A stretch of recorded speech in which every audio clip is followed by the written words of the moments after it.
This is 100% 3D printed. We're gonna get right into it. Here are the files. I'll link them down below in the description. This lightsaber stood out for me from the rest because it's modular, and that means you can interchange different parts to get your own custom lightsaber. This guy, Bill M. Davis, has 8 different designs that you can use. There are also a bunch of different print profiles.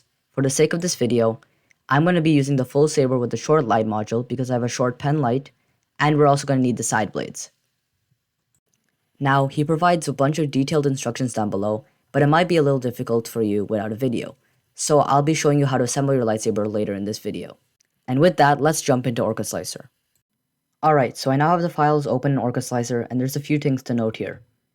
First of all, these parts over here did not print really well, and had really poor bed adhesion, so I had to use some tips which I mentioned in another video of mine to improve the adhesion.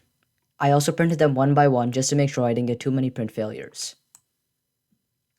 Over here is a light module plug, so in case if you don't have a pen light, you can just put this in instead and it'll work as sort of a dummy. However, if you have one, I'd highly recommend the pen light. It looks amazing with one. My filaments of choice were Sunlu PLA Plus Black, Bamboo PLA Metal, and my color was Cobalt Blue, and Bamboo PLA Red. And I think these colors worked out really well even though they weren't what the designer originally suggested. And the last thing of importance is that the side blades are actually on a different file, as I mentioned earlier. And you can see here that you have to print this entire plate twice to get both side blades. And with that out of the way, let's get printing. Alright, I went ahead and printed the parts, and there's a ton. Look at all of these.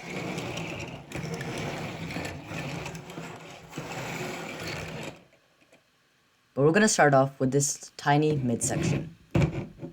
On top of it, we'll screw on this midsection connector. This is what I meant about it being modular. You can screw on any parts you want from any sabers. We'll now put on the sleeve, if I can figure out the right orientation, and just slide it on like that.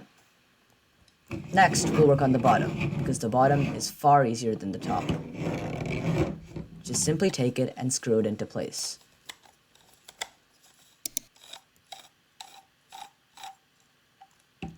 Now that that's done, we'll work on the lights.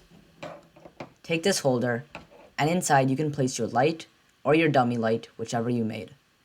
I have this light over here that's 3.5 inches long, but he also has an adapter for a 5.2 inch light. We'll then just slide this into the bottom of our pen. Lastly, we'll screw on this end cap, and as you can see, the button is still exposed. We're now done with the bottom. Now, for the top, we'll take this little flange piece and slide on these little holders on top. I actually had to scale one holder up a little bit because it wasn't fitting properly.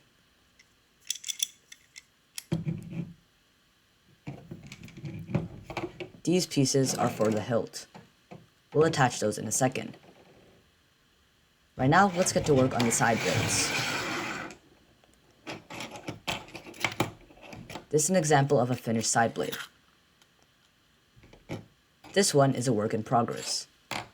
We put this little piece into the end of the section, slide it into another part of the section, and put the cap on top. We'll then put it into the third and largest part of the section, and put the cap on top of again. It took me quite a bit of finagling to get this on right.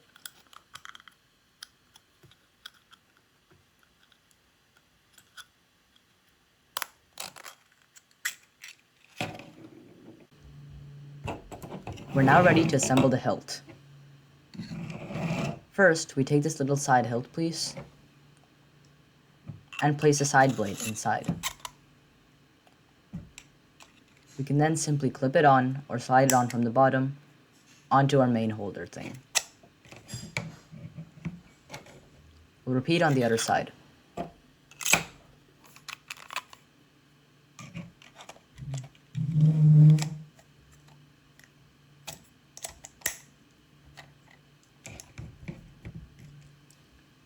And we're now ready to assemble our lightsaber. We'll take this locking shim,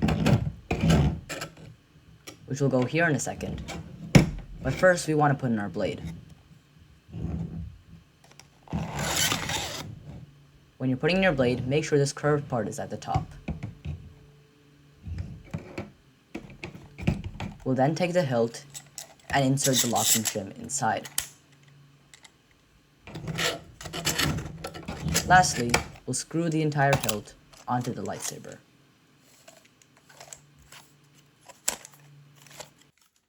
And your lightsaber is finished.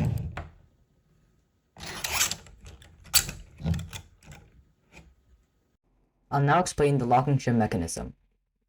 This is the locking shim. It slides from left to right, as you may have already noticed. When it's at slid at left, the shim is actually unlocked, and as you can see, the blade can come out,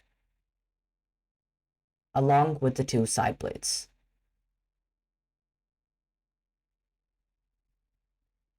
However, when we twist the shim to the right position, it's locked. This means the blade cannot come out no matter how hard I shake it. This was such an exciting project, and I hope I inspired you to create your own lightsaber. If you have any ideas for the next videos, comment down below in the description. Oh, and by the way, this is what it looks like with the light. I can't wait for the next video, so see you then.